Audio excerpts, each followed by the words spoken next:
So hello friends, welcome to my YouTube channel Global English Academy. दोस्तों, मैं Sonu sir आपके सामने दोबारा हाजिर हुआ हूँ एक नए पेपर सेट के साथ में।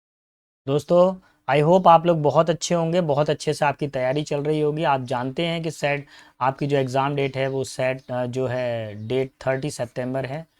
ठीक है, कुछ ही दिनों बाद में 20 से लेकर 25 सितंबर के बीच में आपके पास में एडमिट कार्ड जारी हो जाएंगे। तो आप अपने एडमिट कार्ड के लिए तैयार रहें। एक ज़रूरी चीज़, कंटिन्यू ये सीरीज़ 34 डेज से 33 डेज से कंटिन्यू चल रही है। बच्चे बहुत अच्छा प्रदर्शन कर रहे हैं हमारी क्लास के अंदर। बच्चे कमेंट्स में भी आंसर कर रहे हैं। मुझे बहुत अच्छा लगता है बेटा, आपके कमेंट्स ही मेरे को आगे बढ़ने में मदद कर रहे हैं। नहीं तो मेरे को वीडियो बनाने में बड़ा आलस आता, लेकिन जब आपके कमेंट्स देखता हूँ, आपके मार्क्स देखता हूँ, आपकी मेहनत देखता हूँ, तो मेरा ही मन करता है कि मैं भी उसी स्तर पर मेहनत करूँ, उसी स्तर का पेपर लेकर आऊँ, है ना। तो चलिए, आज मैं बच्चों का भी नाम थोड़ा नहीं बोलूँगा। आज मैं थोड़ा सा जल्दी फ्री करूँगा बच्चों को मैं। कल वीडियो के अंदर हम बच्चों के नाम बताएंगे, जो भी जैसा रहेगा। ठीक। चलिए, तो बिना समय गवाए हम अपने वीडियो को शुरू करते हैं।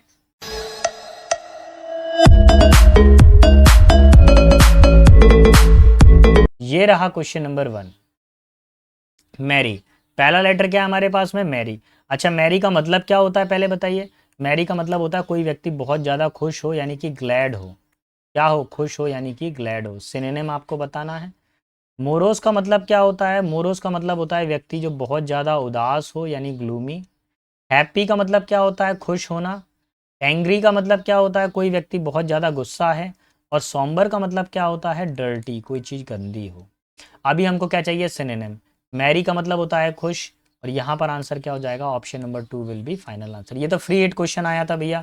प्लीज़ मेरे साथ साथ में आप सॉल्व करते जाएं। जैसे ये क्वेश्चन आ गया, वीडियो को पॉज करेंगे आप, इसको पहले खुद सॉल्व करिए, फिर उसके बाद में मैं आपको साथ साथ में सोल्यूशन बताता जाऊँगा। ठीक है, चलिए सिनोनिम्स के बारे में चर्चा करेंगे। वर्ड दिया हुआ है हमारे पास में एडवेंट। क्या दिया हुआ है? एडवेंट। अब पहले तो एडवेंट का मीनिंग समझ लीजिए कि एडवेंट का मीनिंग क्या होता है। एडवेंट का मीनिंग होता है जिसके अंदर हम क्या करते हैं, किसी चीज़ को क्या करते हैं? प्लस करते हैं, ऐड करते हैं। यानी इसका मतलब होता है कहीं पर पहुंचना। क्या होता है? कहीं पर पहुंचना होता है एडवेंट का मीनिंग। अराइवल का मतलब भी क्या होता है? पहुंचना होता है। डिपार्चर का मतलब होता है निकलना।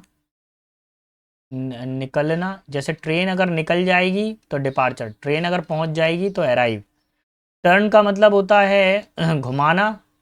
और पर्पस का मतलब हमारा क्या होता है? उद्देश्य होता है। ठीक है, बहुत छोटे छोटे से मीनिंग आए हैं इसमें। तो एडवेंट का मतलब क्या हो जाएगा? पहुंचना, यानी अराइवल, ट्रेन का पहुंचना, arrival. So option number 1 will be our final answer. Clear? Synonym बताना था। Let's see question number 3। Third में जो वर्ड दिया गया है लुमिनियस। अच्छा, लुमिनियस का मतलब क्या होता है बताइए। लुमिनियस का मतलब होता है चमकदार। क्या मीनिंग होता है लुमिनियस का मतलब? ऐसी चीज जो बहुत ज्यादा चमकीली हो, ब्राइट हो। ठीक है। फिर वर्ड दिया हुआ हंच्ड। हंच्ड का मतलब क्या होता है? झुका हुआ। कैसा? जो झुका हुआ है। सिंपल का मतलब क्या होता है? साधारण। ठीक है। डिम का मतलब क्या होता है? धुंधला। कैसा हो? जो धुंधला हो, अस्पष्ट हो। ऑब्सक्योर, डिम, धुंधला। होम्स पन का मतलब क्या होता है? इसका मतलब होता है फैट, यानी मोटा। ठीक है। आप सुनिए ध्यान से। ब्राइट का मतलब हो गया चमकीला। हमको क्या बताना है? अपोजिट बताना है, प्लस का माइनस बताना है हमको। तो प्लस का माइनस बताएंगे। Option number 3 will be final answer. Dim will be our final answer. Clear? चलिए, now comes to the question number 4। Here the question number 4 is asked in idiomatic form. The lion share. Lion share का मतलब क्या होता है? Big part, बड़ा हिस्सा। ठीक है। ये मोस्ट रिपीटेड वर्ड है एसएससी का। कई बार आया है बेटा ईडीएम एंड फ्रेजेस में। ठीक है, मेरी फाइल में भी दिया हुआ, चेक कर लेना आप। जो ईडीएम एंड फ्रेजेस की जो फाइल है, मेरा वीडियो में दिया हुआ, उसमें से आप चेक कर लेना। The biggest and the best part of a whole. Option number 1 will be final answer. Clear? चलिए, let's see question number 5। Question number 5 में क्या बताना है आपको? गलत स्पेलिंग का चयन करना। ऐसी स्पेलिंग जो क्या दी गई हो, गलत दी गई हो, उसका चयन करना है। पहला वर्ड है परफिडी। इसका मतलब क्या होता है? नमक हरामी। पहले तो मैं सारी मीनिंग आपको बता देता हूँ, फिर उसके बाद में चर्चा करेंगे। इंजीनियर्स का मतलब क्या होता है? कोई चीज़ सिंपल हो, यानी कि सरल हो कोई चीज़। रिलेंटलेस का मतलब क्या होता है? कोई चीज़ क्या लगातार चल रही हो, कंटिन्यूसली। कंटिन्यूसली, लगातार चल रही हो। अच्छा, मिसेंथ्रोप का मतलब क्या होता है? हेट्स मैनकाइंड, जो मानवता से क्या करता हो? नफरत करता हो। अब हमको सारे मीनिंग देखने हैं यहाँ पर, किसकी स्पेलिंग गलत है। परफिडी की स्पेलिंग सही है, रिलेंटलेस की स्पेलिंग सही है, मिसेंथ्रोप की स्पेलिंग सही है। ये जो वर्ड है ना इंजीनियस, इसकी स्पेलिंग गलत है बेटा, इसकी स्पेलिंग में ध्यान रखना पड़ेगा आपको। ये जो ई आ रहा है, क्या आ रहा है? ई, सॉरी ई नहीं, इसमें जो स्पेलिंग एरर बनेगी सोनू कहाँ पे बनेगी, इसको मैं थोड़ा नया करेक्ट करके लिखता हूँ, ठीक है। मैं यहाँ लिख रहा हूँ स्पेलिंग को, इसकी स्पेलिंग ये बनेगी INGENIOUS। अब सही है, इसके अंदर आई जुड़ेगा बेटा, क्या जुड़ेगा? आई जुड़ेगा। Option number 2 will be final answer. Correct spelling बेटा ये लिखा हुआ, ठीक है। आगे बढ़िए अगले क्वेश्चन पे, question number 6। It is also related to with correct spelling error. तो पहला वर्ड दिया हमारे पास में कंड्यूसिव। अब कंड्यूसिव का मतलब क्या होता है? इसका मतलब होता है किसी के अनुकूल हो जाना। क्या हो जाना? किसी के परिस्थिति के अनुकूल हो जाना, यानी कि अनुकूल, ठीक है। एंडोजेनस का मतलब क्या होता है वो समझ लिए। एंडोजेनस का मतलब क्या होता है? जो हाँ, मतलब जो अंदर से डेवलप हो, अंदर से डेवलप, अंदर से क्या हो रहा हो, धीरे धीरे करके डेवलप हो रहा हो, तो उसको क्या बोलेंगे? एंडोजेनस। एपेरेंट का मतलब क्या होता है? स्पष्ट रूप से। एपेरेंट का मतलब क्या होता है? स्पष्ट रूप से। नेक्स्ट है बोटल नेक। बोटल नेक का मतलब होता है रुकावट। जो बोतल के ऊपर जो ढक्कन लगाते थे ना, कॉर्क, कॉर्क लगा देते ना ऊपर, तो वो क्या होता है? बोटल नेक होता है बेटा, है ना, रुकावट होती है वो किसी चीज़ पे, ठीक है। अभी हमको क्या करना है, यहाँ पे वर्ड मीनिंग देखना है। यहाँ पे कंड्यूसिव में, कंड्यूसिव की स्पेलिंग गलत है बेटा, एस नहीं आएगा, यहाँ पे सी आएगा। दूसरा वर्ड है हमारे पास में एंडोजेनस। एंडोजेनस में यहाँ पर ये जो ये है ना, ये वाली ये जगह है जी और ई, इसके बीच में आएगा, ई आ जाएगा। अपेरेंटली की स्पेलिंग बिल्कुल करेक्ट दी गई है, हमको यही स्पेलिंग ढूंढना था, ये बिल्कुल सही है। अच्छा, बोटल नेक की स्पेलिंग गलत। बोटल नेक में यार ये उल्टा होना चाहिए ना, एल ई यहाँ होना चाहिए, ई एल वहाँ होना चाहिए। So our final answer is option number 3, ठीक है, क्लियर। चलिए 1 मिनट रुकना बेटा आप लोग।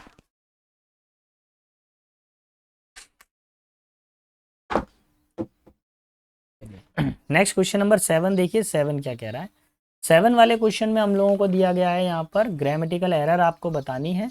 और क्वेश्चन नंबर 7 को अगर मैं ध्यान से देखूँ तो क्या मिल रहा है? Neha understood beside my sister through thick and thin, है ना। नेहा मेरी सिस्टर के अलावा हर चीज़ को समझती है थ्रू थिक एंड थिन, है ना। लाइट चली गई बेटा मेरे यहाँ पर। थ्रू थिक एंड थिन का मतलब क्या होता है? हर हालत में, ठीक है, हर हाल में, हर हाल में। So our final answer is option number 1, under all circumstances. Under all circumstance. देखिए ग्वालियर में बहुत ज़्यादा पानी बरस रहा है, और 2 दिन से तो हालत बहुत ज़्यादा ख़राब है, लाइट की कटौती भी है, लेकिन करना सब कुछ है। जैसे ही लाइट आई तुरंत मैंने अपने लैपटॉप को चार्जिंग पे लगा दिया था। बेटा मेहनत करें आप लोग, मैं उम्मीद करता हूँ आपका रिज़ल्ट बहुत अच्छा है, बहुत बहुत अच्छा है। इस साल आपको जॉब मिल जाए भैया, बार बार की परेशानियों से मुक्ति मिल जाए। The Acrobat. एक्रोबेट कौन होते हैं? करतब करने वाले। एजाइलिटी का मतलब क्या होता है? फुर्तीलापन, एनर्जेटिक।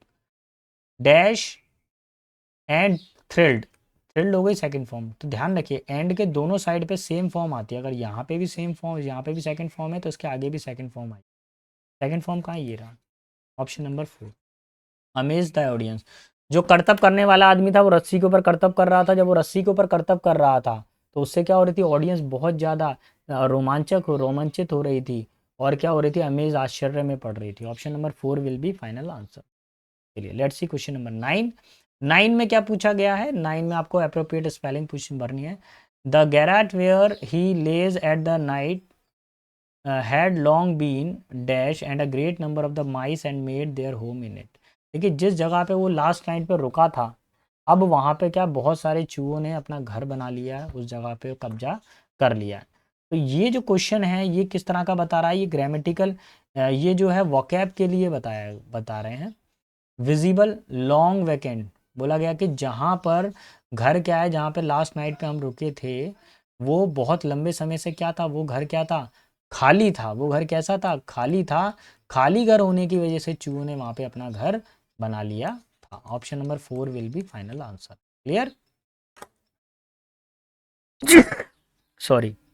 अरे मैं पहले ही छींक देता यार, पहले ही लाइट आ जाती। मैं पहले क्यों नहीं छींका? कितनी कितनी कितनी मेरे पास में कितनी सुपर नेचुरल पावर है, मेरी छींक से लाइट आ जाती है ना। मैं ये छींका करूंगा, मैं यही सीख लूंगा, मैं यही वाला मैं कर लूंगा, फिर तो मैं वायरल हो जाऊंगा, मेरा वीडियो छींक वाला वीडियो वायरल होगा। देखिए, William dash his friend not to introduced in the intrude into his family affair. William ने अपने मित्र से कहा कि भाई साहब मेरे परिवार के मामले में मत बोलो, मेरे परिवार के मामले में इंटरफेयर मत करो। तो देखिए उसने अपने मित्र को क्या कहा होगा, उसने अपने मित्र को वार्न किया होगा। अपने मित्र को क्या किया होगा? पहले धमका के बोला होगा भाई साहब मेरे मामलों में दखल अंदाजी करने की ज़रूरत नहीं है। Answer will be option number. चलिए 11 पर आते हैं। क्वेश्चन 11 किस तरह का कंटेंट है, क्या बता रहा है? Most people believe that working out and meeting fat loss need is challenging. ज़्यादातर लोगों का मानना है कि बाहर मेहनत करना, उससे फैट जो होगा, फैट लॉस होगा कम। But a dash program can take you long way. लेकिन एक छोटा सा भी जो काम करते हैं उसको काम करने के लिए आपको लंबे समय तक उस काम को करना पड़ता है। ठीक है, एक छोटे से परिवर्तन के लिए भी आपको लंबे समय से काम करना। तो देखिए किस तरह का प्रोग्राम होगा, जो प्रोग्राम कंसिस्टेंट चल रहा होगा, लगातार चल रहा होगा। अगर बॉडी में से फैट को कम करना है तो क्या करना पड़ेगा? लगातार आपको एक्सरसाइज करनी पड़ेगी। इम्पार्शियल का मतलब क्या होता है? बिल्कुल न्याय संगत यानी फेयर। स्ट्रेंज का मतलब क्या होता है? ऐसा व्यक्ति जो हमारे लिए अजनबी हो, अननोन हो, हम उसको जानते नहीं हैं, अजनबी। इरेक्ट का मतलब क्या होता है? ऐसी चीज़ इरेगुलर। क्या इरेगुलर एक्सरसाइज करने से फैट कम होगा? नहीं बेटा, किसी चीज़ को लगातार करने से फैट कम हो। Option number 4 will be final answer. Number 12 पर आइए। I don't know any one who spoken Portuguese. अरे ये तो गड़बड़ हो गया। मैं नहीं जानता कि कौन इंग्लिश बोलता है।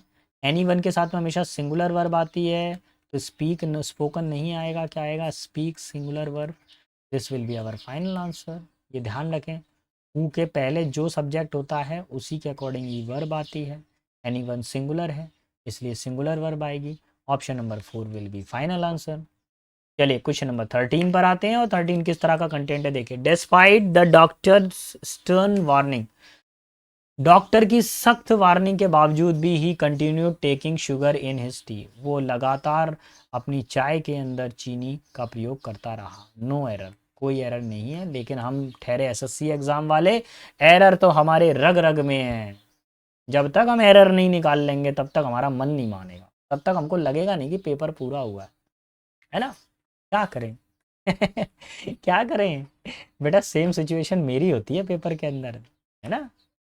मुझे भी ऐसे ही फील होता है जैसा आप लोगों को फील होता है, और हम जीतेंगे, सिलेक्शन ज़रूर होगा। The vendor expresses their concern over the dash price.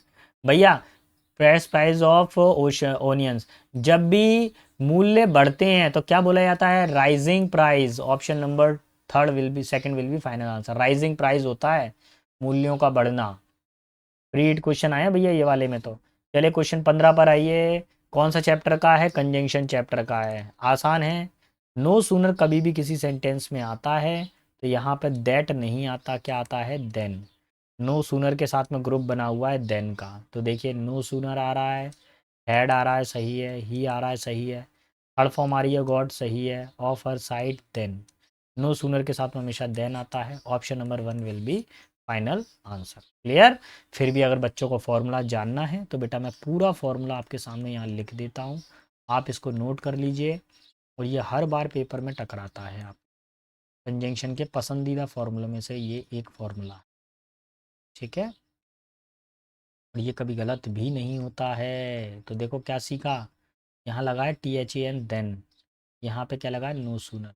तो नो सूनर आ जाता है तो उसके बाद में हैड प्लस V3 आता है, और देन के बाद में क्या आती है? Second form. क्लियर? ये फॉर्मूला नोट कर लेना बेटा। Let's see question number 14। 14 क्या बोल रहा है? While the symptoms are troubling they typically resolve within 2 week. हालांकि जो सिम्टम्स थे वो बहुत ही ज़्यादा क्या हमें समस्या देने वाले, लेकिन हम इनको कुछ ही दिनों में सॉल्व कर लेंगे। उत्पन्न करने वाले थे, बिल्कुल सही है। No error, final answer option number 4। ठीक है, एरर मत निकाल लेना, हम तो एरर ही निकालेंगे सर। एरर है ही नहीं है, कहाँ से बना दें यार एरर? जबरदस्ती बना दूँ उसके अंदर? एरर है ही नहीं है। I was thinking about buying a new, देखो आर्टिकल चैप्टर को प्लीज़ बेटा रिवाइज करें अच्छे से, आर्टिकल चैप्टर को याद करें उसको अच्छे से। मेरे हिसाब से केवल 2 ही फॉर्मूले पढ़ने चाहिए आर्टिकल के अंदर, वो मैं पढ़ा देता हूँ, ए और एन से रिलेटेड वाले। मैं वैसे भी 100 फॉर्मूले पर पढ़ने में विश्वास नहीं रखता, मैं सीधा डायरेक्ट जो पेपर में आता है मैं उसको पढ़ने में विश्वास रखता हूँ। देखिए ध्यान से क्या लिखा हुआ है यहाँ पर, आर्टिकल बेस्ड एरर है। अगर का से लेके ज्ञा तक आएगा तो ए का यूज़ कीजिए, आ से लेके अंगा तक आएगा तो एन का। यहाँ पे क्या लिखा हुआ है, न्यू। न्यू में क्या आता है, पहले ना बनता है, क्या बनता है, ना। कहाँ से, का से लेके ज्ञा तक है, यहाँ पर एन नहीं आएगा, क्या आएगा, option number third will be final answer, A आ जाएगा। ठीक है, चलिए आगे बढ़ता हूँ अगले क्वेश्चन की तरफ, क्वेश्चन नंबर 18। देखिए बेटा मेरा पढ़ाना पसंद आ रहा है, लग रहा है कि सर कुछ मेहनत कर रहे हैं, तो प्लीज़ बेटा चैनल को लाइक शेयर सब्सक्राइब, और भी कुछ होता है तो सब कुछ कर देना भैया, है ना, नहीं तो बाद में यूट्यूब वाले बोलते हैं सर बोला तो करो चैनल के अंदर। Everyone must participate in this session, हर किसी को इस सेशन के अंदर पार्टिसिपेट करना चाहिए, as it is on a subject, क्योंकि ये एक सब्जेक्ट के ऊपर है, that affects the community. Affect का मतलब क्या होता है, प्रभाव करना, तो कम्युनिटी के ऊपर क्या करती है, जो प्रभाव डालती है। तो यहाँ पर एक मिनट चेक करो, सिंगुलर है ये वर्ब भी सिंगुलर, नो इम्प्रूवमेंट रिक्वायरमेंट, कोई एरर नहीं है, लेकिन हम ठहरे एसएससी वाले, हम तो एरर निकालेंगे निकालेंगे निकालेंगे, है ना। चलिए आगे देखिए क्या बोल रहा है, my mother looked at Sana and me, मेरी माता जी मेरे सना की तरफ देखती हैं और मेरी तरफ देखती हैं, where her mouth slight openly, slight openly भैया सुनने से ही गलत लग रहा है, स्लाइटली ओपन, पहले एडवर्ब फिर एडजेक्टिव, ठीक है, slightly open, final answer is option number 1। Clear, final answer क्या हो जाएगा इसका, ऑप्शन नंबर 1 हो जाएगा। लेट्स सी क्वेश्चन नंबर 20, और 20 क्या बोल रहा है, I am dealing with, I am dealing with some family issues, मैं कुछ फैमिली इशू से जूझ रहा हूँ right now, final answer is no error, कोई एरर नहीं है बेटा इसका, कोई भी एरर नहीं है इसके अंदर से, यही हमारा आंसर हो जाएगा ऑप्शन नंबर 4। चलिए अब हम आखिरी पड़ाव पे पहुंच गए हैं, इस पड़ाव पे क्या बोला गया है वो देख लेते हैं हम लोग। आपको इसके अंदर पूछा गया है क्लोज पैसेज, अच्छा हाँ ज़रूरी चीज़, आज के बच्चों को हम नाम कल बताएंगे कमेंट्स के अंदर, कल हम सेट नंबर पढ़ेंगे 35, तैयार रहे, रोज़ाना रात को 9 बजे ये वीडियो अपलोड हो जाता है आपके लिए, अच्छे से तैयारी करें बेटा, सिलेक्शन होता है। कोई अगर आपसे बोले कि आपका सिलेक्शन नहीं होगा, तेरा नहीं होगा, भैया मेरा नंबर दे देना, मेरे से बात करवा देना, उसकी मैं बात कर लूँगा, क्यों नहीं होगा सिलेक्शन, बच्चा पढ़ रहा है क्यों नहीं होगा, 100% होगा यार सिलेक्शन। हाँ नहीं पढ़ोगे तो गड़बड़ हो जाएगी, फिर नंबर मत देना मेरे को नहीं तो वो मेरे को ही सुना दे लौट कर। एवरी इवनिंग, हर शाम को, dash a point midway along the arrow state road between the Amritsar and Lahore, rival squad of dash uniform soldier strut and stomps a 17th century British military drill known as the beating retreat. देखिए भैया अमृतसर और लाहौर के मध्य में एक रास्ता गया हुआ है, इस रास्ते पर कुछ सोल्जर्स हैं, वो क्या कर, जैसे बाघा बॉर्डर पे देखा है, बाघा बॉर्डर के ऊपर होती है इंडिया वर्सेस पाकिस्तान, बीच में क्या होता है, उनके बीच में वो ट्रेनिंग वो होती है, ड्रिल होती है, यानी कि वो आर्मी वाले प्रदर्शन करेंगे, यहाँ से इंडियन आर्मी करेगा, वहाँ से पाकिस्तानी रेंजर्स प्रदर्शन करेंगे, तो ऐसी 17वीं शताब्दी से जो ड्रिल हुई थी वो ड्रिल बीटिंग रिट्रीट के नाम से जानी जाती है, जो आज भी कायम है। तो एवरी इवनिंग, अब देखिए कभी भी फिक्स्ड पॉइंट की बात हो तो हमेशा एट का यूज़ करना चाहिए, at a point Midway, fixed point की बात हो रही है ना, ठीक है। उसके बाद में क्या बोल रहे हैं, बार्क्ड कमांडोज, अच्छा सेकंड का सुन लीजिए, सेकंड का जो आंसर होगा कि जो वो ड्रिल होती है उनकी उनकी ड्रेस कैसी होती है, स्प्लेंडेड, स्प्लेंडेड का मतलब क्या होता है, बहुत शानदार ड्रेस पहनकर वो लोग क्या करते हैं वहाँ पर ड्रिल करते हैं, ठीक है। So option number 1 will be final answer. Let's see question number 23, 23 में क्या आएगा, बार्क कमांडो डैश ग्लेयर, अब ग्लेयर का मतलब होता है घूरना, और जब आप घूरोगे तो कैसे घूरोगे, गुस्से में घूमोगे, घूरोगे यानी फियर्स, फियर्स का मतलब क्या होता है, गुस्सा। डाइवर्टिंग का मतलब होता है एक रास्ते से दूसरे रास्ते की तरफ भटकना। विटी नहीं होगा, सिली नहीं होगा, सिली का मतलब मजाकिया होता है, विटी का मतलब भी मजाक से संबंधित होता है। And preposterous high kick all signal violent intent, और जब वो करते हैं, जब वो क्या करते हैं, पीटी करते हैं, तो कैसा करते हैं, इतनी जोर से वो अपने पैर को उठाते हैं, और फिर वो सल्यूट करते हुए फिर अपने पैर को उठा कर ज़मीन पर पटकते हैं। तो ये जो सिचुएशन होती है ये यहाँ पर बन रही है मॉक ड्रिल के समय। बट देन लविंगली इन, लेकिन उसके बाद में एक प्रेम भरी चीज़ दिखाई देती है। क्या दिखाई देती है? दैट यूनिसन, उसके अंदर एक चीज़ हमको दिखाई देती है कि वो जो भी कुछ होता है, वो परेड जो होती है उन सब में क्या होती है? एकता होती है, एक रूपता होती है, एक साथ करते हैं। The enemy lower there nation flags, और जो हमारे शत्रु होते हैं वो क्या करते हैं? अपने फ्लैग को थोड़ा सा झुका देते हैं। अपोजिंग गार्ड्समैन, और जो हमारे अपोजिट सीट के जो गार्डमैन्स होते हैं, संरक्षक होते हैं, dash shake hand and the border gates roll shut for the night. और फिर क्या होता है? शाम को जैसे ड्रिल होने के बाद में क्या करते हैं हमारे जो शत्रु होते हैं, यानी अपोजिट बॉर्डर के तरफ पे जो लोग हैं, वो क्या करते हैं? अपने झंडे को झुका देते हैं, और उसके बाद में क्या करते हैं? हमारे भारतीय लोगों से वो हाथ मिलाते हैं, यानी सैनिकों से हाथ मिलाते हैं, और फिर जो गेट होता है बॉर्डर का वो क्लोज हो जाता है। तो जब ये गेट क्लोज होता है तो वो कैसा, किस तरीके से होता है? पहले वो क्या करते हैं? ये सब चीज़ें उनको दिखाई देती हैं, सब एकता से चलता है, लेकिन जब वो हाथ मिलाते हैं तो कैसा हाथ मिलाते हैं? Curtly hand. कर्टली हैंड मतलब बहुत सख्ती से हाथ मिलाकर गेट को बंद करेंगे। ठीक है, तो कुल मिला के बाघा बॉर्डर जैसा सीन बना हुआ है इसके अंदर। ठीक है, वही समझेंगे आप इसको। आज के लिए बेटा इतना ही है, कल हम नेक्स्ट सेशन में मिलेंगे। अच्छे से तैयारी करें बेटा, अपना और अपने माता पिता का नाम रोशन करें। Best of luck.